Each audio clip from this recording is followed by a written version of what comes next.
Johnny's making you believe I'm a monster. That's what's going on. Don't blame Johnny. I was there, remember? I saw how you acted when Johnny said that you abused Claudia. He was lying, because I didn't abuse his psychotic sister, and he knows it. Maybe you didn't hit Claudia with your fists, but you hit her with words. You were awful to her that night at the Metro Court. You let her believe it was a birthday party, and then you ripped into her in front of everybody, and you called her a whore and said it was a blessing that her baby died. Okay. How many times do I got to tell you? I just found out she was responsible for getting Michael shot. So she asked for it, right? Like I asked for it with Kiefer? Okay, that's a completely different situation. I knew how important that party was to Kiefer. That's why he bought me that dress. He wanted me to meet his friends from Harvard, but I ditched him and threw myself at Ethan. I asked for it and ended up in the hospital. Claudia asked for it and ended up buried in the Pine Barrens. Okay, you're not leaving, okay?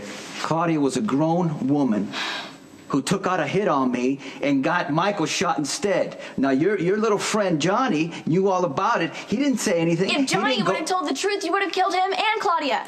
That's why I didn't say anything about Kiefer, because I knew what you would do. Well, you and Kiefer have nothing to do with me and Claudia. Kiefer would get mad out of nowhere, just like you do. I learned to be careful, just like everyone does with you, but Claudia just wasn't careful enough. Claudia was a bitch. Kiefer used to call me a bitch all the time, right before... I'm not like Kiefer! You're worse. Kiefer was just a messed up boy who hit me. You're a gangster. You make money by stealing and extortion, and you bury people out in the Pine Barrens. That's why I've tried to keep my family away from my business. There's no connection. You're my child. You're my daughter. And I love you. That's it. That's what you always say. Something awful happens and it's your fault. But that shouldn't matter because you love us. Maybe Michael believes that, but I don't. And here, you're just a number like everybody else. Except you're a rookie. And that makes you fair game. Yeah, we'll see.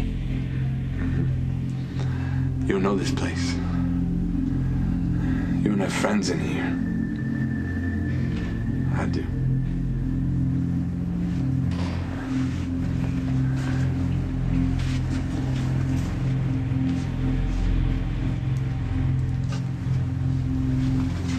Now you see why I have to do this. Carter's right. He has more friends in here than you do.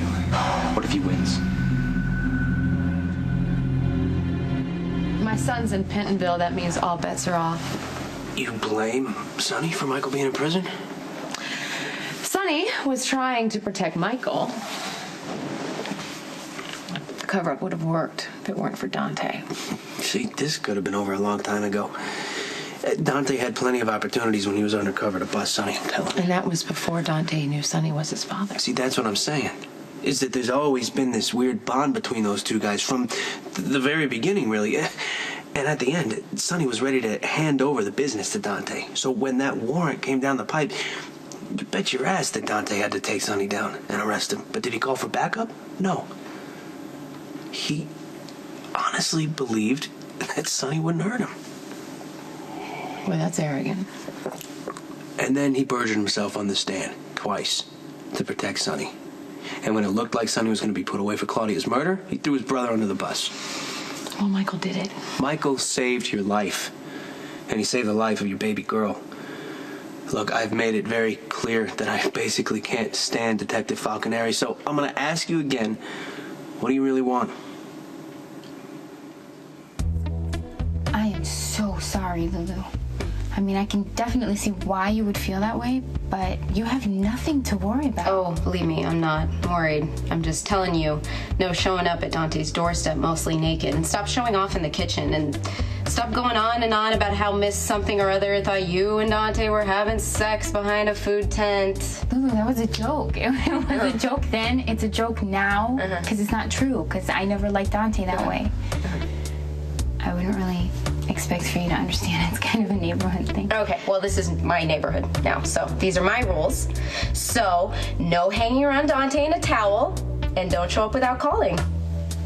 Lulu, please listen. Dante, for me, he's a guy I grew up with. Okay, nothing else. And I'm honestly thrilled that he's met somebody that like makes him so happy. I'm just sorry I upset you so much.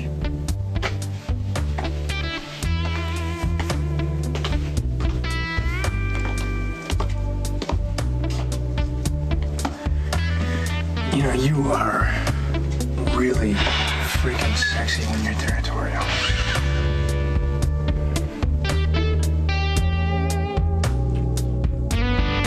You're a no-good swindler. Popsicle, your fever broke. It's a miracle. You don't believe in miracles. You don't believe in love. You don't believe in marriage. The only thing you believe in is money. My money. That's not true. I believe in all money. And I also am starting to believe in love again because of you. All these years, all the heartache, all the times I threw you out and took you back. For what? Because we love each other, Tracy. We didn't mean for it to happen. But it did. You know that I believed you. Really, I really did. All this time. It never occurred to me for a minute that we weren't really married. Tracy? Trace? You are a no-good swindler and a thief. It worked. I knew if I told you that our marriage was a fake, you would get angry enough to rally. It worked. I knew it. I probably just saved your life. Does that mean we're really married? Of course we're married. Of course we are. We've been hitched ever since Vegas. And we're going to renew our vows as soon as we get out of here. There is no we. We're not married.